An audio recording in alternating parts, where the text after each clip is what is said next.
déborde encore et Shama, yeah, déborde encore et Shama, yeah, déborde encore et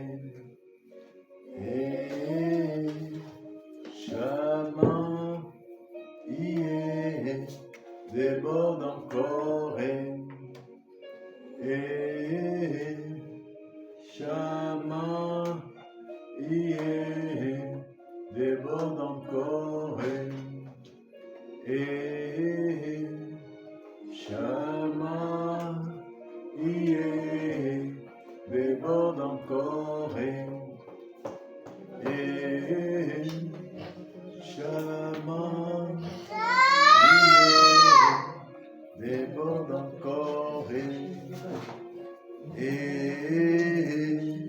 Shama. Seigneur, merci. Nous voulons encore te rendre grâce et te dire merci pour toutes choses. Béni soit ton nom, Seigneur. Béni soit ton nom, Jésus. Merci encore, Père, pour ces moments de paix, de joie que tu nous donnes, que tu nous procures. Merci pour ces cultes merveilleux que nous allons passer en ta présence. Merci parce que toute la création en ce jour fléchit le genou et élève les mains vers toi et te dit merci encore pour tout ce que tu as fait. Et merci pour la vie que tu nous as donnée. Merci pour la santé des fers que tu nous accordes. Merci pour la sagesse, ta parole. Merci pour le don, le ministère que tu nous donnes maintenant et que tu répands à l'Église, Seigneur, que tu as bâti par l'Évangile. Nous voulons encore te dire merci. Oui, Saint-Esprit, nous implorons ta sainte présence en ces lieux. Nous voulons que tu prennes le contrôle de toutes choses pendant ce culte. Nous voulons que tu disposes les cœurs de ceux qui vont écouter le message que tu as réservé pour une vie, pour quelqu'un, de manière particulière ce matin. Nous voulons encore nous recommander à ta grâce. Nous voulons disposer nos cœurs, afin que nos cœurs reçoivent cette parole comme une sémence qui change, Seigneur, nos vies, qui bouleverse, Seigneur, oh Dieu, notre attendement. Nous voulons, Seigneur, être bénis ce matin, parce que tu nous bénis, tu nous as toujours bénis. Et nous voulons que tu déposes cette sémence sur la bonne terre que nous sommes, afin que nous produisons du fruit au nom de Jésus. Seigneur, merci. Nous voulons te dire merci encore, Père, pour ta fidélité. Merci pour ton amour. Merci pour le pardon de nos fautes, de nos iniquités. Merci parce que ton sang qui a coulé sur la croix des Calvaires, ce sang a été le sang de la nouvelle alliance. Et avec cette alliance, Seigneur, nous sommes réconciliés avec toi, avec le Père. Nous voulons te dire merci pour la réconciliation. Et merci encore, Père, de purifier nos fautes, de nous purifier, de nous sanctifier, afin que nous soyons dans, Seigneur, ta présence, en toute pureté, Seigneur. Merci. Merci. Que rien de ceux qui ne glorifient ton nom puisse demeurer dans cette atmosphère. Nous voulons que l'atmosphère de Dieu prime, que ton atmosphère prime, Seigneur, en ce lieu. Que toute atmosphère qui ne glorifie pas ton nom soit, Seigneur, chassée. Toute mauvaise pensée, Seigneur, qui vienne à l'opposition avec la pensée de Christ, soit, Seigneur, dégagée, dissipée de ce lieu. Nous voulons te dire merci. Alors que tu bénis quelqu'un qui est dans les réseaux, qui va écouter ce message, ceux qui nous suivent certainement à l'extérieur de cette nation ou dans cette nation, que tu bénisses, Seigneur, oh Dieu, ce peuple, que tu bénis, Seigneur, oh Dieu, celui qui écoutera ce message. Seigneur, je prie encore que je m'efface totalement, que je m'humilie devant toi, afin que toi seul puisses parler au-dedans de moi, par ma parole, par ma bouche, que ma bouche soit un oratoire par lequel tu déposeras la parole que tu as enseignée ce matin. Seigneur, merci de bénir, merci de sanctifier, Seigneur, oh Dieu, mon être, ma bouche, sanctifie mes pensées, afin que je sois un instrument qui soit digne d'un instrument qui, Seigneur, parle de ta part et, Seigneur, bénisse, Seigneur, ton peuple au travers, Seigneur, oh Dieu. C'est l'instrument que je suis. Nous voulons encore te dire merci, Seigneur, et te rendre grâce au nom puissant de Jésus. Amen. Bénissons le Seigneur Nous voulons rendre grâce à Dieu pour la joie qu'il nous a accordée. Rendons grâce à Dieu pour ce nouveau jour, pour ce culte. Merci. Encore, rendons grâce à Dieu pour la santé. Parce que sans la santé, nous ne serons pas là. Je me tiens debout, c'est par la grâce de Dieu. Et j'ai dit au Seigneur merci. Chaque jour suffit sa peine. Le Seigneur pourvoit toujours, à chaque instant, à chaque moment. Il sait nos besoins, il sait ce que nous avons besoin. Et il est le Dieu qui pourvoit. Il est celui qui dispose toujours tout ce qui est nécessaire pour nous, pour marcher, pour annoncer l'évangile. Et nous voulons dire merci au Seigneur pour cette grâce. Merci Jésus. Béni soit ton nom. Au nom de Jésus. Amen. Merci Seigneur. Nous allons poursuivre un thème que nous avons abordé il y a 2 semaines. L'espérance aux promesses divines par la foi. L'espérance aux promesses divines par la foi. Nous sommes dans la deuxième séquence de cet enseignement et nous croyons que nous allons boucler sur cette thématique qui a été développée déjà dans un message et c'est la suite pour dire la deuxième séquence de cette thématique qui a été déposée. Vous verrez le message dans notre page YouTube et vous verrez l'espérance aux promesses divines par la foi. Nous continuons parce que le Seigneur nous a demandé de continuer sur cet enseignement qui ne peut pas être épuisé, mais nous croyons que c'est un enseignement aussi important pour l'Église. Nous avons vu il y a 2 semaines que le Seigneur nous avait rappelé l'une des promesses aussi importantes, c'est de garder l'Église en éveil dans l'espérance de voir la terre qui a été promise pour nous. Parce que le Seigneur, lorsqu'il s'en va, il dit à l'Église, et il parle aux disciples dans le contexte du Nouveau Testament, en leur disant que je vais dans la maison de mon Père pour vous préparer une place. Dans la maison de mon Père, il y a des demeures. Il y a tellement de demeures qu'il y a de la place pour vous. Et le Seigneur nous a promis qu'il s'en va pour nous préparer une place et il nous a rassuré qu'il reviendra dans les airs pour nous récupérer et d'aller avec lui dans la maison de son Père pour demeurer dans la place qui t'a été réservée et qui m'a été réservée. Voici une promesse ici qui nous garde aussi avec une certaine assurance qu'un jour nous allons voir le Seigneur et que nous demeurerons dans cette place qui nous a été réservée d'avance par le Seigneur dans la maison de son Père, dans le royaume divin de Dieu.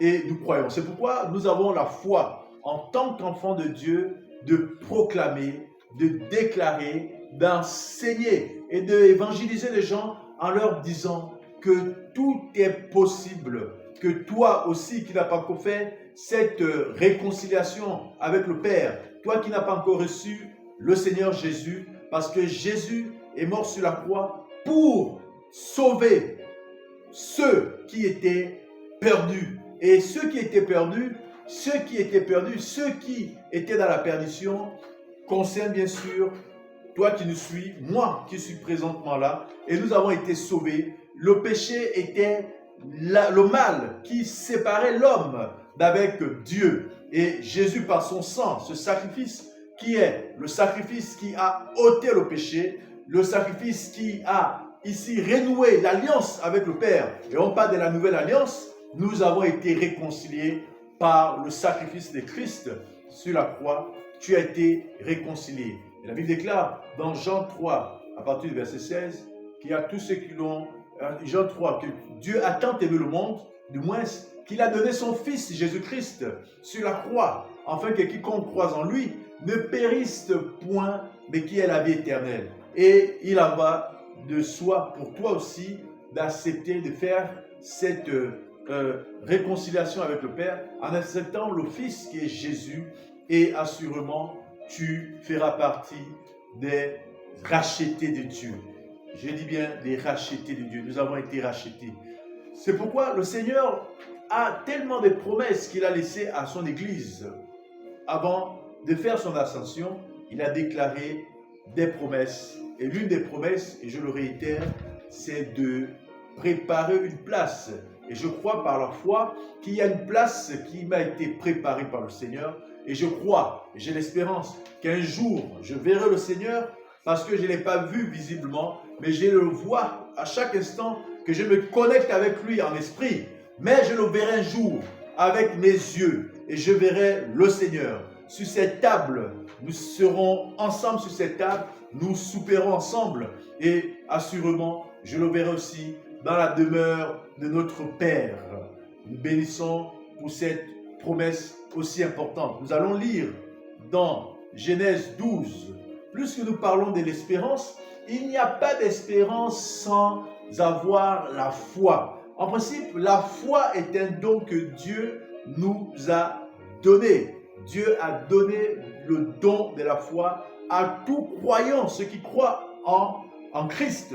Et nous allons voir que l'un des premiers croyants, le père de la foi qui est Abraham, a eu à expérimenter la présence de Dieu et Dieu l'avait parlé, Dieu l'avait donné des promesses que nous allons lire dans Genèse 12 à partir du verset 2. Je dirais même au verset 1 pour mieux comprendre le contexte. Et l'Éternel avait dit à Abraham, va-t'en de ton pays et de ta parenté et de la maison de ton père dans le pays que je te donne, que je te montrerai. Au verset 2, la Bible déclare, et je te ferai devenir une grande nation et je te bénirai et je rendrai ton nom grand et tu seras une bénédiction. Tu seras une bénédiction. Cette promesse était pour notre aïeux Abraham, le père de la foi. Et nous sommes, le Seigneur a dit que nous sommes aussi enfants ou postérité d'Abraham. Nous sommes la postérité d'Abraham. Et notre père dans la foi, qui est Abraham, avait reçu une promesse de l'Éternel qu'il fera de lui, qu'il fera devenir Abraham une grande nation. Une grande nation, et il le bénira et il rendra son nom grand. Et il sera une bénédiction pour plusieurs. Comme aujourd'hui, nous sommes une bénédiction pour le Seigneur. Le Seigneur nous a bénis. Quand tu es enfant de Dieu et quand tu as reçu Christ, c'est une bénédiction. Tu es une source de bénédiction. Voici une promesse que Abraham avait reçue de l'Éternel et nous pouvons ici témoigner avec les Écritures que le nom d'Abraham est devenu grand. Jusqu'aujourd'hui, on ne peut pas s'en passer de témoigner d'Abraham. Parce que Abraham, son nom est devenu grand. Son nom est devenu grand. Et on en parle d'Abraham dans les évangiles. Lorsqu'on parle de la foi dans Hébreu, on parle ici des héros de la foi. Et Abraham est ces héros. C'est le père de la foi. C'est l'aïeux qui a reçu ici par la foi. Bien entendu, Dieu l'a interpellé et il a suivi l'Éternel par la foi. Et l'Éternel lui a ici donné des promesses que l'Éternel a tenues. Parce que la descendance d'Abraham a été bénie. La descendance d'Abraham est rentrée dans le pays que l'Éternel avait juré de donner à Abraham. Et voici ici un exemple dans la Bible qui nous permet de croire et d'avoir la certitude que ce que Dieu a dit à ton égard, il le fera. C'est que le Seigneur Jésus nous a laissé comme promesse, nous le verrons. Nous verrons cela s'accomplir. Si le Seigneur t'a dit qu'il t'a préparé une place dans la maison de ton Père, et tu dois voir la certitude que Dieu n'est pas un homme pour mentir, ni le Fils d'un homme pour se repentir. Il a fait pour Abraham et il le fera pour toi. Assurément, et je le dis, je verrai cet endroit. Tu verras cet endroit, cette place que le Seigneur a simplement préparée pour toi. Mais Bien-aimés, lorsque vous lisez la suite avec Abraham, pour rentrer dans le pays que l'Éternel avait juré de donner à Abraham, de donner à sa postérité, il a fallu que les descendants d'Abraham, et quand je parle des descendants, lorsque vous lisez Exode, et bien entendu, Moïse, quand il traverse, il rentre dans le désert, ils font face à des adversaires, des Amalécites.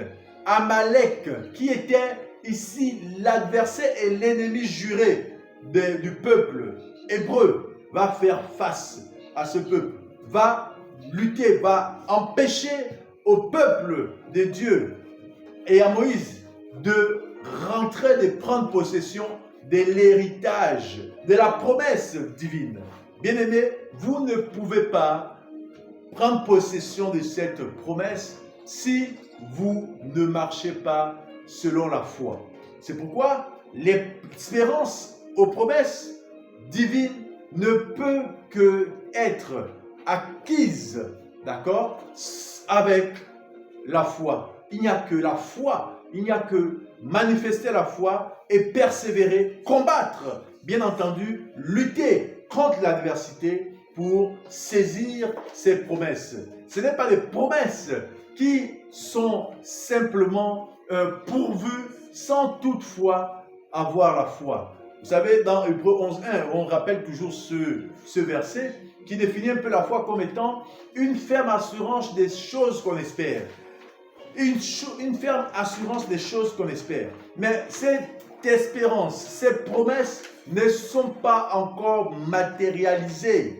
Pour que Moïse et le peuple rentrent à Canaan, il fallait qu'ils voient Canaan, mais ils marchaient avec la foi en espérant qu'ils verront Canaan. Mais Canaan n'était pas encore visible. Mais ils ont combattu par la foi. Ils ont marché, ils ont fait face aux adversaires qui sont les Amalécites pour pouvoir prendre possession en fait de cette terre qui était promise. Mais sans la foi, il n'est pas possible à un homme de rentrer en possession des promesses divines. C'est pourquoi Jésus nous a rappelé, pour bien comprendre quel était le principe ici du royaume, pour saisir les promesses, il fallait passer par la foi. Dans Luc 18, nous allons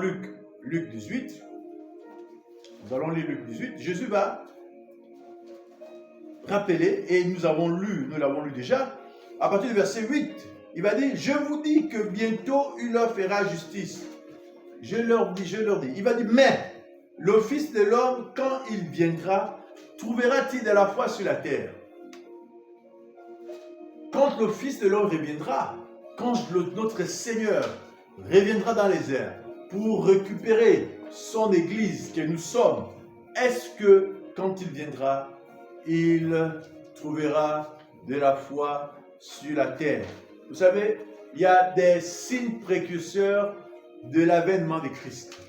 Ici, dans ce verset, et je me le permets de le dire, il ne s'agit pas à l'instant où il arrive. Il y a déjà des signes précurseurs de l'arrivée de Christ. Et ces signes peuvent être visibles dans les événements dans lesquels nous passons. Nous traversons actuellement dans ce monde des situations compliquées. Nous avons des maux que nous pouvons voir par des médias qui sont des abominations en griffes, mais tous ces événements sont des signes précurseurs de l'avènement de Christ. Et lorsque le Seigneur dit, quand le Fils de l'homme reviendra, quand il reviendra dans les airs, en d'autres termes, lorsque ces signes précurseurs viendront, et ces signes précurseurs qui ne sont que là pour freiner et pour, on va dire, décourager le croyant, les chrétiens, les enfants de Dieu, à marcher et de croire et d'espérer toujours à cette promesse, ces signes-là ont pour un but, ces événements ont pour un but d'étouffer la foi. C'est pourquoi le Seigneur se pose la question, est-ce que trouvera-t-il encore de la foi? Est-ce que trouvera-t-il encore de la foi? Est-ce qu'il trouvera des personnes qui ont combattu par la foi, qui ont lutté contre Amalek, qui ont marché avec beaucoup de courage? Est-ce qu'ils ont manifesté le courage pour pouvoir ici espérer à ses promesses? C'est pourquoi le Seigneur a toujours, et il a dit, trouverait-il de la foi sur la terre? En d'autres termes, est-ce que la foi qu'il avait donnée à l'Église, cette foi a été une arme redoutable? Est-ce que l'Église s'est servie de cette foi pour espérer, pour lutter, pour combattre, pour obtenir la manifestation de ses promesses? Bien-aimés, il n'est impossible à un homme de plaire à Dieu s'il ne marche pas avec la foi. La Bible déclare que personne ne peut plaire à Dieu s'il n'a pas la foi. Et c'est ça. Et on l'a dit, quand vous marchez avec la foi, vous faites plaisir au cœur de Dieu. Dieu aime les hommes de foi. Dieu aime les hommes de foi. Parce que la foi, c'est un don qui vient du ciel. Et on ne peut pas marcher dans le royaume de Dieu sans marcher avec la foi, sans mettre sa foi sur des fondements que sont les promesses, la parole de Dieu. C'est ça. C'est pourquoi le Seigneur va mettre en garde l'Église en disant, quand ces signes viendront, les signes qui seront précurseurs de son avènement, est-ce que les gens marcheront encore avec la foi? Ou est-ce que l'Église marchera avec la vue? Est-ce que l'Église comptera juste sur la vue, sur l'intelligence, ou du moins sur des réseaux pour obtenir les choses? Est-ce que l'intelligence humaine, est-ce que l'intelligence artificielle prendra la place du Christ dans nos vies? Est-ce que la foi sera remplacée simplement par des mécanismes humains, par tout ce qui est l'informatique ou la technologie?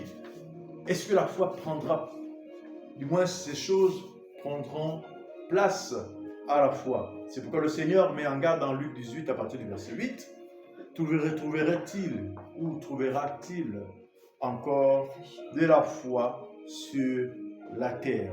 Et c'est une question qui nous laisse dans une réflexion pour que chacun puisse comprendre que nous devons maintenir et garder cette flamme et croire aux promesses divines en marchant par la foi, en ne croyant, ne s'appuyant simplement sur les promesses divines.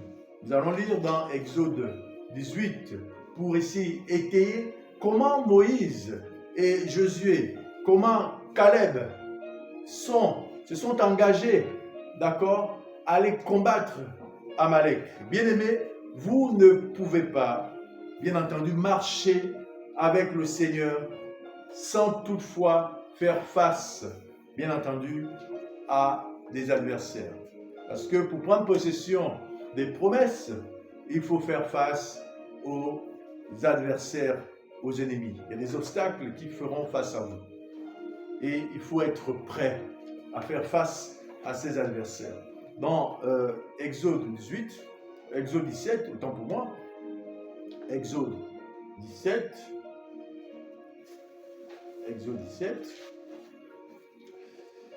à partir du verset 8, et Amalek vint, et combattit contre Israël à Rephidim. Amalek, l'ennemi juré d'Israël, va se lever et va combattre contre Israël, va empêcher à Israël de prendre possession des Canaan. Et la Bible déclare, et Moïse aussi, et Moïse a dit à Josué, choisis-nous des hommes et sors, combat contre Amalek.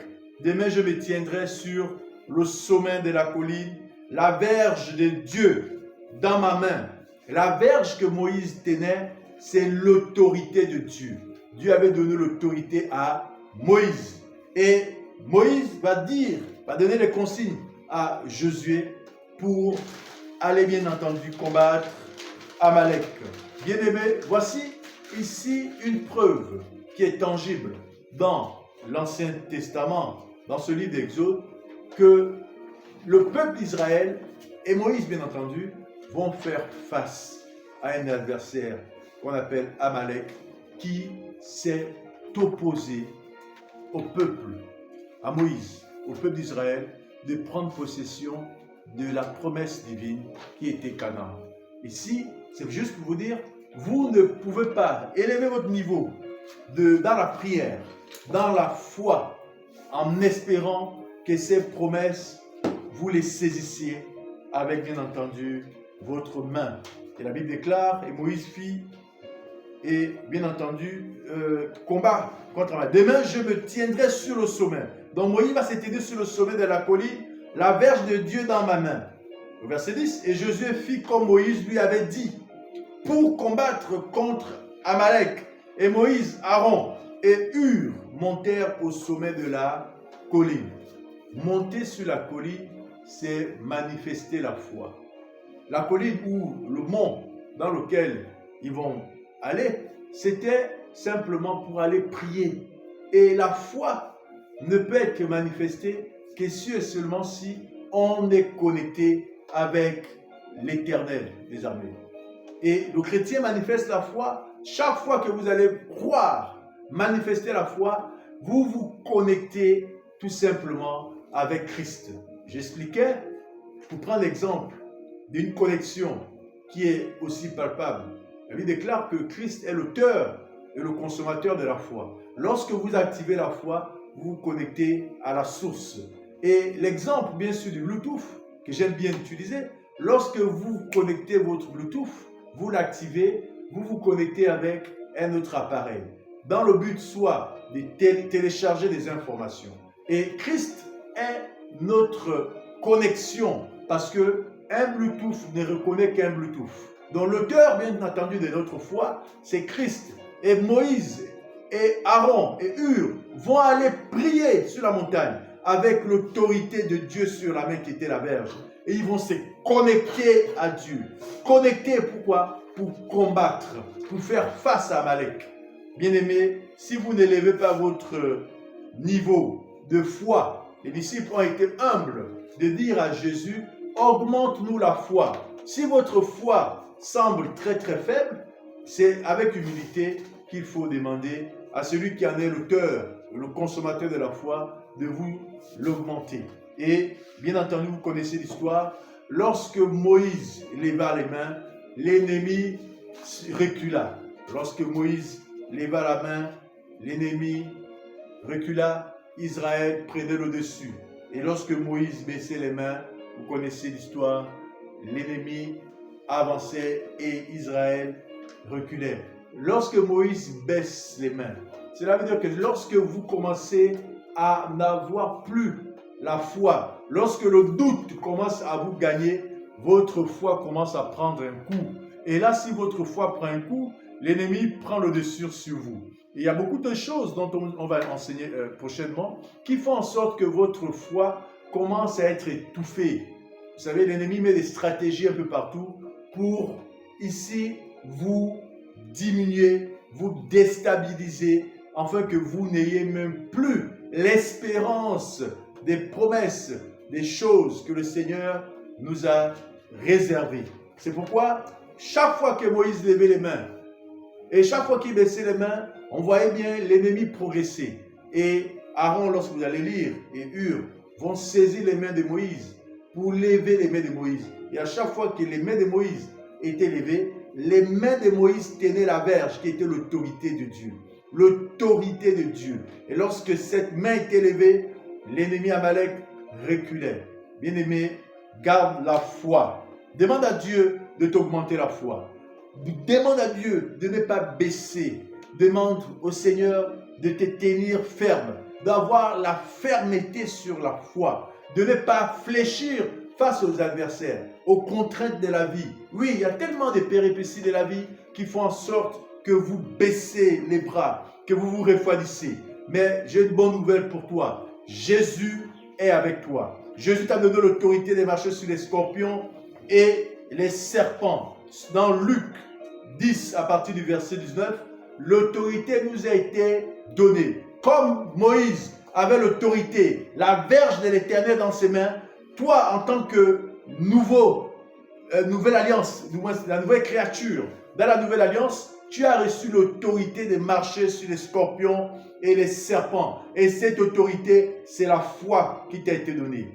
Alléluia. Les montagnes sautent devant la foi. Jésus a dit aux disciples, si vous avez de la foi comme un grain de sénévé, vous pouvez dire à cette montagne, ôte-toi de là, cette montagne va sauter. Et qu'importe la taille de la montagne, elle ne pourra jamais résister face à la foi, à la manifestation de la foi que vous avez.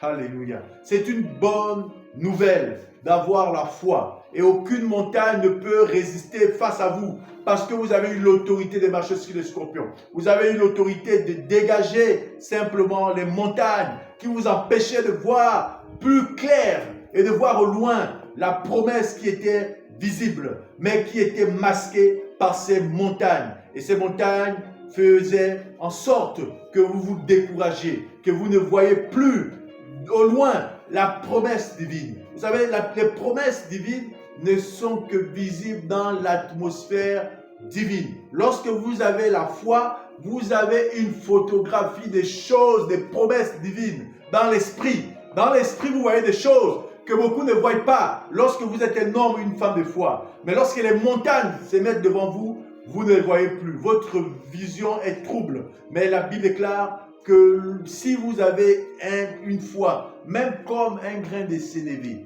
une petite moutarde, la taille bien sûr de ce grain peut déplacer une grande montagne. Et voilà sur ce que je voulais partager avec vous, sans plus, bien entendu, m'étendre. Mais la bonne nouvelle, c'est que nous avons reçu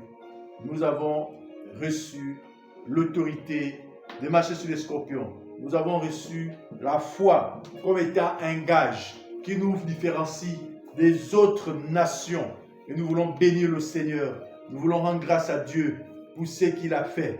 Sachez une chose, on est l'église, une église qui a été bâtie par des serviteurs. Et Jésus a dit dans Matthieu 16, 18, lorsqu'il a vu Pierre, qui n'était pas Pierre, bien entendu, Pierre qui avait notre fils de... voilà, donc c'était pas Pierre, il a dit à Pierre, il a révélé à Pierre que je bâtirai mon église sur toi. Les fondements de l'église, ce serait toi. Ça veut dire que Pierre avait la responsabilité de bâtir l'église. Et nous sommes simplement le fruit de l'œuvre que Jésus avait établie en Pierre. Donc nous sommes l'église. Et Jésus va dire que les séjours de mort, pour ne pas paraphraser, il dit, je bâtirai mon église à partir de tes fondements, mais cette église-là, même les fondements, même le séjour de mort et la mort ne prévaudront même pas sur elle. Cela veut dire que même les situations les plus difficiles, les montagnes qui se dresseront devant elle, s'aplaniront tout simplement. Parce que l'église n'est pas n'importe qui. L'église a reçu l'autorité de terrasser, de niveler toute montagne. Et nous devons croire tout simplement à cette vérité. Que l'ennemi, le diable, veut nous faire dire le contraire. Nous devons croire que nous ne sommes pas n'importe qui.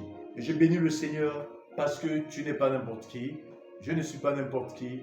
Manifestons simplement la foi. Croyons aux promesses divines qui nous ont été données par le Seigneur et nous verrons plus clair toutes ces promesses se manifester. Elles ne sont pas seulement au ciel, mais elles doivent se manifester sur la terre.